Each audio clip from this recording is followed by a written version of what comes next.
Hey North Coast, this is Connor. Glad to be with you doing the Daily Dose. And I don't know about you, but at home right now I got this list of people that I'm kind of nervous about because I have to get them Christmas gifts, and I love doing this. I have a hard time because I really care to get a good gift for people, and I always feel like that's a way to show love to people, but it's hard to not break your bank. And so I want to talk to you today about 3 ways that we can give other gifts to people, especially this Christmas season, that are so much better than just money, but actually something that's kind of life-changing. And so we're going to see that.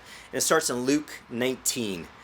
We got verse 1 here. Jesus entered Jericho and was passing through. A man was there by the name of Zacchaeus, and he was a chief tax collector, and he was wealthy. So we've got a wealthy region, and we've got a chief tax collector. It says he's wealthy, so we know this guy's good at his job. Zacchaeus was good at his job. He was chief. He was wealthy. He wanted to see who Jesus was, but because he was short, he could not see over the crowd. So he ran ahead and climbed a sycamore fig tree to see him, since Jesus was coming that way. When Jesus reached the spot, he looked up. He said, "Zacchaeus, come down immediately. I must stay at your house today." So he came down at once and welcomed him gladly. Then it says all the people saw this. All these people were watching what Jesus is doing, and they began to mutter, "He's gone to be the guest of a sinner." So here are 3 things. The first is this. Jesus entered Jericho, but Jesus is on the way to Jerusalem. In this same chapter, he enters Jerusalem, and when he's in Jerusalem, he's going to give his life for all of us. But he makes a special stop for a person that no one cares about. In fact, they hate him. But I love this picture of no matter how much someone may be irritating you, or even no matter what's going on in your life, but the impact we can make when we make those special stops for someone that says, "Hey, I care about you." And I guarantee for a guy like Zacchaeus, this is the first time anyone cared enough to stop for him. In fact, all those other stops people made for him, it was a money exchange. And this is the first one that was in my guesstimation, where someone stopped just because of him to communicate worth and value to him. The second thing Jesus does is he looks up and he calls him Zacchaeus. And I love the thought of this. He called him Pure One. That's his name. But this guy, how often is he been called his real name? In fact, if we were around Zacchaeus, we would not be calling him Zacchaeus. We would call him traitor, pig, whatever. But probably always criticizing him. But Jesus would call him by his name.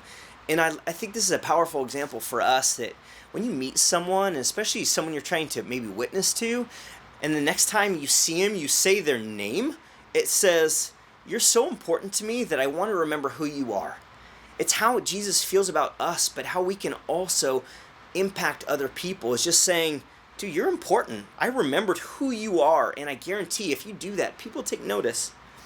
And the last thing Jesus does is he goes to Zacchaeus' house. Everyone is watching him. What is Jesus going to do? What is this good Jew going to do? And the minute he walked into that house, his social standing was gone. He entered the home of a sinner.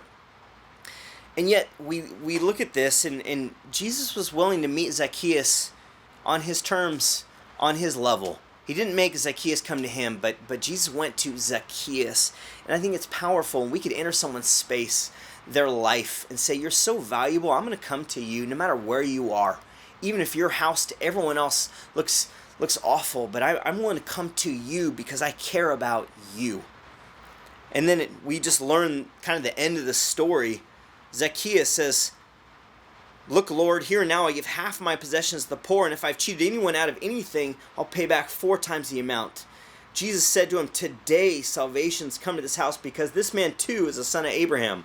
For the Son of Man came to seek and save the lost." Zacchaeus woke up a tax collector, and he went to bed a saved man. But it's a powerful reminder for us that above any gift that we could give to someone that they would just forget about, that we could make a special stop for them and just give them our time. We could remember their name and communicate some sort of importance just by, "I know who you are," to communicate that to someone, and that we could meet people on their level.